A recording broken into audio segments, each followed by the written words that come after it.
Bones, to me, represent both life and death. The form and inherent design of bones are so beautiful and exquisite. They tell a story about what they do and the structure that they hold.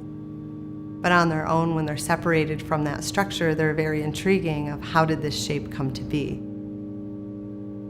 We generally think of bones as rigid because we see the bones that are left after death. But bones are actually really dynamic, living things that continue to grow and take form because of the forces that are put upon them.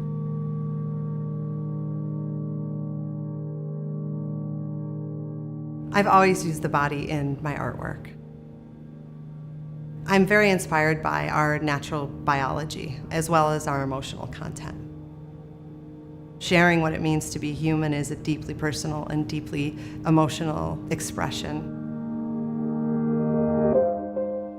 I was studying bones and making artwork inspired by bones, and I started thinking about concepts in generative art and systems that grow and generate on their own. And kind of merging those two inspirations at the same time, I came to this idea of actually growing bone. As an artist in residence at Pier 9, I found out that we have a bio-nano lab here and scientists that are working in bone and collagen. So we collaborated and embarked on this process of 3D printing lattices for cell growth. I 3D scanned a hand bone of a female hand that was about the same size as me. And then we took that 3D scan data, processed it, and brought it into a 3D modeling environment. Once I refined that design, I used a program called Within Medical to break this geometry down to the cellular level in a trabecular structure. The trabecular structure is the spongy part of bone. Stem cells have an intelligence that programs them to be able to become the type of cell that they need to be. If I put them onto a lattice that's shaped like bone, then they will become bone. I 3D printed the microlattice on the Ember 3D printer. The material I used is a PEGDA hydrogel that's used to grow cells.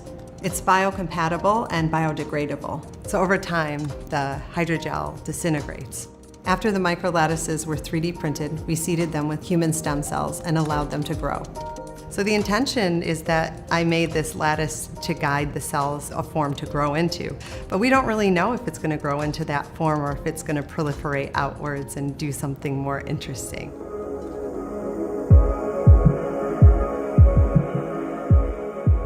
To me, there's so much awe and mystery in the way that life is formed. It's an intelligence beyond our understanding for all these parts to come together in perfect union. I created this as a piece of artwork, but in the future, we could potentially use this same method to make bone grafts that are implantable into the body. And if we're going to be implanting back into the body, what does that mean? How would we redesign our bodies, and what would we make ourselves into? As an artist and designer, it's also really interesting to consider what would we make if we no longer need to use inanimate objects like metal and fibers. If we can now use the building blocks of life, actual cells and tissue, what would we make?